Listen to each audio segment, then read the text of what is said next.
سعودی عرب کے رہائشی ایک شخص نے خواب میں دیکھا کہ ایک شخص اس سے کہہ رہا تھا اس فون نمبر پر رابطہ کرو اور فلاں شخص کو عمرہ کراؤ۔ فون نمبر بڑا واضح تھا۔ نیند سے بیدار ہوا تو اسے خواب اچھی طرح یاد تھا، مگر اس نے وہم جانا اور خواب کو نظر انداز کر دیا۔ 3 دن مسلسل ایک ہی خواب نظر آنے کے بعد وہ شخص محلے کی مسجد کے امام کے پاس گیا اور اسے بتایا۔ امام مسجد نے کہا، فون نمبر یاد ہے تو پھر اس شخص سے رابطہ کرو اور اسے عمرہ کرا دو۔ اگلے روز اس شخص نے خواب میں بتلایا ہوا نمبر ڈائل کیا۔ جس شخص نے فون اٹھایا، اس سے ضروری تعارف کے بعد اس نے کہا، مجھے خواب میں کہا گیا ہے کہ تمہیں عمرہ کرا دوں، لہٰذا میں اس نیک کام کی تکمیل کرنا چاہتا ہوں۔ جس آدمی کو اس نے فون کیا وہ زور سے ہنسا اور کہنے لگا، کون سے عمرے کی بات کرتے ہو؟ میں نے تو مدت ہوئی کبھی فرض نماز بھی ادا نہیں کی اور تم کہتے ہو کہ تم مجھے عمرہ کروانا چاہتے ہو۔ جس شخص نے خواب دیکھا تھا وہ اس سے اصرار کرنے لگا۔ اس سے سمجھایا کہ میرے بھائی، میں تمہیں عمرہ کروانا چاہتا ہوں، سارا خرچ میرا ہوگا۔ خاصی بحث اور تمہید کے بعد آدمی اس شرط پر رضامند ہوا کہ ٹھیک ہے، میں تمہارے ساتھ عمرہ کروں گا، مگر تم مجھے واپس ریاض میرے گھر لے کر آؤ گے اور تمام اخراجات تمہارے ہی ذمہ ہوں گے۔ وقت مقرر پر جب وہ ایک دوسرے کو ملے تو خواب والے شخص نے دیکھا کہ واقعی وہ شکل و صورت سے کوئی اچھا انسان نہیں دکھائی دیتا تھا۔ اس کے چہرے سے عیاں تھا کہ وہ شرابی ہے اور نماز کم ہی پڑھتا ہے۔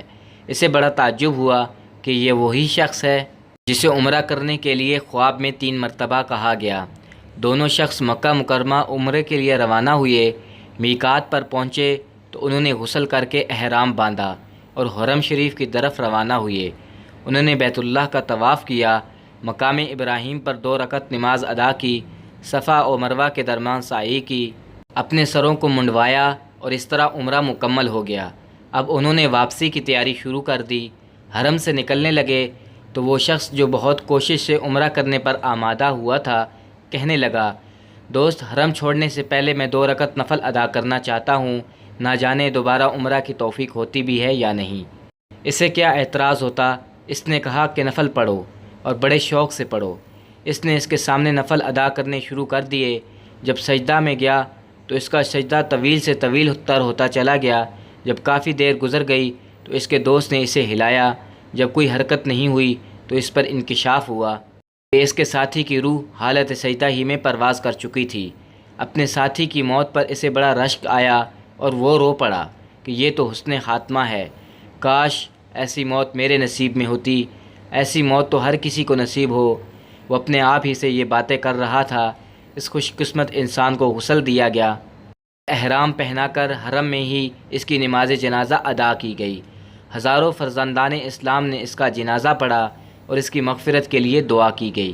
اس دوران اس کی وفات کی اطلاع ریاض اس کے گھر والوں کو دی جا چکی تھی۔ خواب دیکھنے والے شخص نے اپنے وعدے کے مطابق اس کی میت کو ریاض پہنچا دیا، جہاں اسے دفن کر دیا گیا۔ چند ایام گزرنے کے بعد خواب دیکھنے والے شخص نے اس فوت ہونے والے کی بیوہ کو فون کیا۔ تعزیت کے بعد اس نے کہا، میں جاننا چاہتا ہوں کہ تمہارے شوہر کی ایسی کون سی نیکی یا عادت تھی کہ اس کا انجام اس قدر عمدہ ہوا، اسے حرم کعبہ میں سجدہ کی حالت میں موت آئی۔ بیوہ نے کہا، بھائی تم درست کہتے ہو، میرا خاوند کوئی اچھا آدمی نہ تھا، اس نے ایک لمبی مدت سے نماز روزہ بھی چھوڑ رکھا تھا اور شراب پینے کا عادی تھا۔ میں اس کی کوئی خاص خوبی بیان تو نہیں کر سکتی، ہاں مگر اس کی یہ ایک عادت یہ تھی کہ وہ ہمارے ہمسائے میں ایک غریب بیوہ اپنے چھوٹے چھوٹے بچوں کے ساتھ رہتی تھی۔ میرا شوہر روزانہ بازار جاتا تو جہاں اپنے بچوں کے لیے کھانے پینے کی چیزیں لاتا، وہ اس بیوہ اور اس کے یتیم بچوں کے لیے بھی لے آتا اور اس کے دروازے پر رکھ کر اسے آواز دیتا کہ میں نے کھانا باہر رکھ دیا ہے، اسے اٹھا لو۔ یہ بیوہ عورت کھانا اٹھاتی اور ساتھ میرے خاوند کے لیے دعا کرتی، اللہ تمہارا خاتمہ بالخیر کرے۔